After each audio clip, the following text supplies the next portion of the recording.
Hi, I'm Rosie. I'm the founder of the Birth Healing Collective and a perinatal clinical psychologist, and I help mums give birth again after birth trauma. Now, today we're going to be talking about coping with those final few weeks of pregnancy, particularly if you are kind of going into being technically overdue and past your due date, and how you can protect your own well-being and protect your birth experience in those final few weeks. Because I really think there's nothing quite like those final few weeks of pregnancy when you are heavy and tired and uncomfortable. And I often talk to the mums I support about how you drop into this strange zone of really living life day by day because you're waiting for one of your biggest life experiences to happen, but you have no idea when it will happen or how it will happen. And psychologically, that pushes most of us out of our comfort zone. Like that level of uncertainty about something so important, and the fact that we don't control it. It really does take most of us out of our emotional comfort zone.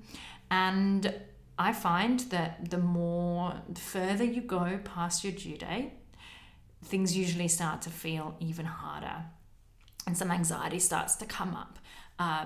So look, this is an incredibly important part of pregnancy to navigate through, and I believe it can determine whether your birth experience ends up being a positive or a negative one. So let's talk today about how to cope with being overdue. So I want to start today with really digging into why these final few weeks of pregnancy can feel so difficult. So firstly, there's the physicality of it. Pregnancy is hard, and it is okay to be over it by now. Physically, you're probably getting pretty uncomfortable and sleep might be difficult, all of those kinds of things. You might just be feeling increasingly ready to have this phase over with, to be able to meet your baby and just move into the next phase. Now, some of this kind of sense of being over it and feeling ready can be emotional as well as physical. Most of us like to be in control of our lives, and we as humans, I think, we struggle with uncertainty. And some of us are better at tolerating uncertainty than others, but I believe that when you're pregnant, and particularly if your due date has been and gone, then waiting for labor to start can really begin to feel quite mentally challenging. The other really important thing that happens during this time is that you might find that interventions such as having a stretch and sweep or somebody breaking your waters or maybe even booking an induction, these interventions get increasingly suggested to you, and possibly with increasing amounts of pressure. Many women talk to me about this feeling of being on the clock as they start to go past kind of even sometimes 38, 39 weeks, depending on your care provider. And sometimes this is based on care providers' preferences. Sometimes it's based on hospital policies that you begin to bump into. Sometimes it's based on specific kind of issues that are happening with your pregnancy. Sometimes it can be based on maybe a risk factor, like having a baby that's measuring larger. And for all of these reasons, you might find that in the final few weeks of your pregnancy, that's when interventions start to really come in a big way and being sort of discussed with you and potentially starting to feel increasingly pressurized to kind of take some kind of step to get baby here. Now, this can be quite stressful. This can be a form of kind of threats that come at you. And sometimes even with that pressure, it can actually be coercion. So if that's happening to you, or if that has happened to you in a previous pregnancy or birth, then it's really understandable that this might make you feel really anxious about not only whether your baby is okay, but how this whole birth experience is going to unfold. So I do just want to pause here and say, if you are feeling increasingly anxious about your baby, physically uncomfortable and under pressure to organize intervention, it's really understandable during this time that you might shift from your original birth choices and preferences. And as a perinatal psychologist, I noticed that for some of the mums I see postnatally, this actually feels completely fine, okay? It's okay to change your mind. It's okay to respond to how difficult pregnancy might be feeling or concerns that emerge about your baby. And I think for the mums where they can look back on that and feel okay about a shift in choice or preference, it's usually because this is a choice that they themselves have made with all the information that was available to them at the time about their situation. However, some mums will tell me that they found themselves agreeing to intervention during this time that was not medically necessary, or it wasn't what they really wanted.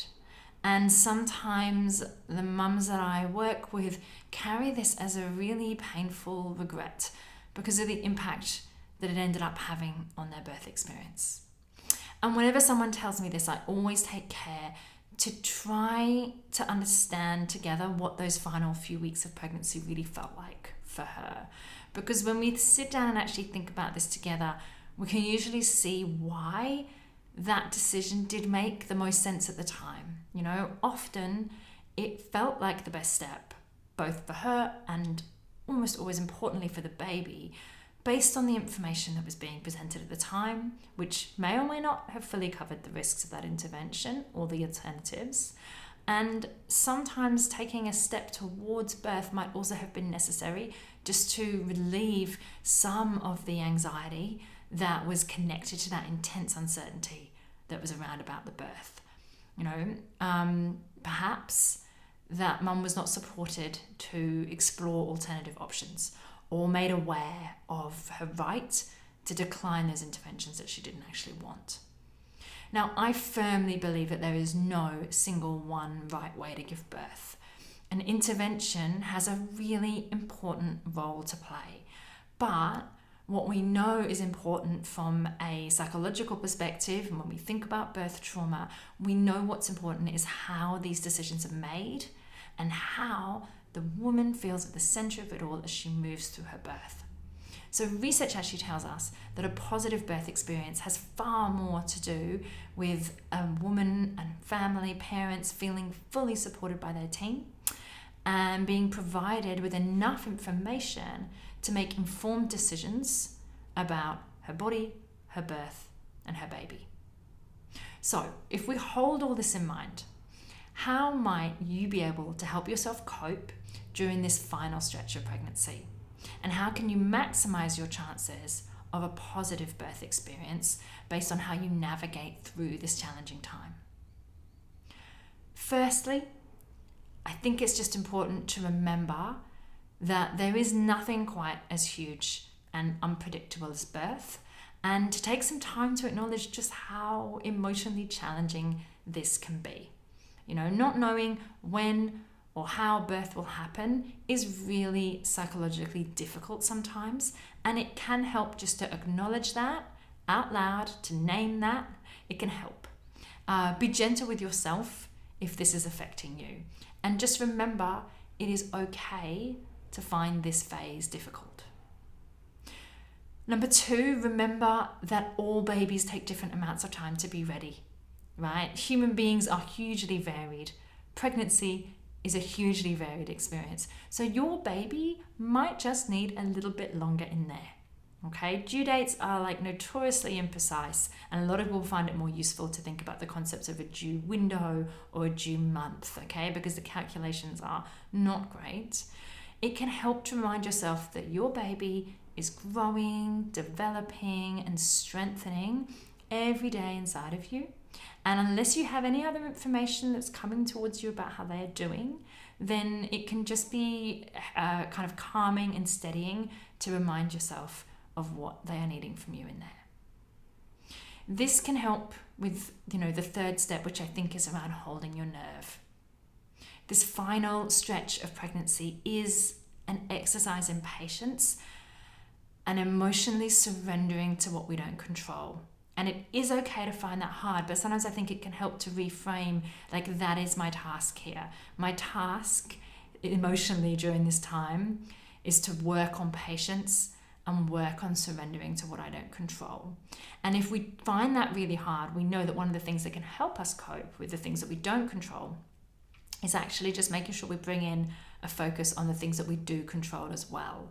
So, what I always say when it comes to birth, the things that you actually really can control about it are your choices and your decisions. So during this strange end of pregnancy time, go back to your birth plan and just keep thinking, what would you like to do? If you're still pregnant in 2 days, if the information changes, if you're still pregnant in 4 days, if you're still pregnant in 6 days, you can take it chunk by chunk and remember that every step of the way, you are in control of your choices. Now, this leads me on to number 4, which is finding your voice. It is totally okay if you want to induce labor during this time. As I said, what's important is that it's your decision and it's your choice and it comes from you. So ask your care providers to talk you through the pros and the cons of any intervention they suggest, and make sure that you have a clear understanding of the risks and the benefits, because this means that you can weigh this up against any alternatives, including waiting a couple more days to see if labor starts. And that's your choice kind of every step of the way. You can be weighing things up. Now, if you feel pressured and you start to come under pressure from your care provider, one of the useful questions to ask, I think, can be, is this medically necessary for me? So based on my pregnancy and the information that we have about how my baby is currently doing, is this medically recommended? Because sometimes the risk factors that are happening are based on kind of broad categories that you've fallen into a potential risk. And that may be important information to hold and weigh up, but it may not actually pertain to your actual kind of pregnancy. So that's a useful thing to understand. And I think just remembering that you don't have to consent to any intervention means that you can just sit with that choice yourself. This is a choice. It is something you can choose and it is something that you can decline. So if you really don't want to, just continuing to state, no, thank you, that isn't what I want. No, I won't be doing that actually. You're allowed to do that, okay? Now, while you're doing all of this, and particularly if you are having to kind of make difficult decisions and come under pressure, a 5th step that I usually think is really important during this time is to be soothing your anxiety. Because all of this could be making you feel really unsettled emotionally, and it can help to focus some time each day on activities that help you feel grounded and calm and settled and connected. So this might be listening to music that you love. It might be doing some gentle movement or talking to people who make you feel good. You might even focus on practicing bringing your body back into a calmer state using breathing exercises or audio meditations. Another thing that can be helpful during this time is to connect into your strength. We talk a lot about positive birth affirmations, but I actually think strong birth affirmations are where it's at. These words, when we say them to ourselves, they do sink in and they can shift how we're feeling. So each day, remind yourself of what you've been able to do so far in this pregnancy. Remind yourself of what an amazing job you and your baby have done getting to this point and how strong you are. And just think about everything you've already coped with. You might have done 250 days of pregnancy by now. Remember that. Breathe deeply and just really try to remind yourself of your strength. And this can help us sometimes cope with being pregnant a bit longer, even if that coping is feeling really hard. The final thing that I recommend doing during this last stretch of pregnancy is just shutting the world out a little bit. This is a time to hunker down with your little family and spend time with your loved ones, and really allow yourself to move slowly through each day. You want to be trying as much as possible to tune into your body during this time and just listen to what it's telling you about your physical needs, connecting with your baby, and working on letting them know that you are safe and ready to welcome them into the world. This might look like sort of supporting oxytocin in all the ways that you can, whether that's nipple stimulation with a breast pump, cuddles, sex, whatever works for you. But you want to be really letting your baby know that everything here is safe and relaxed and you're ready for them to come. Doing what you can to get baby into the optimal position and really relaxing your body and sending all those good hormonal signals of safety. So those are my top tips for anybody who is struggling through this last bit of pregnancy. It isn't easy. It's really challenging, but hopefully by acknowledging how physically and mentally challenging it is, and then actually taking some of these steps to help yourself through those feelings, you might find that you can embrace and maybe even enjoy this strange period of time before your baby arrives, and protect your birth experience, so that you can go into it feeling calm and confident and in control. Okay, until next time, see you later.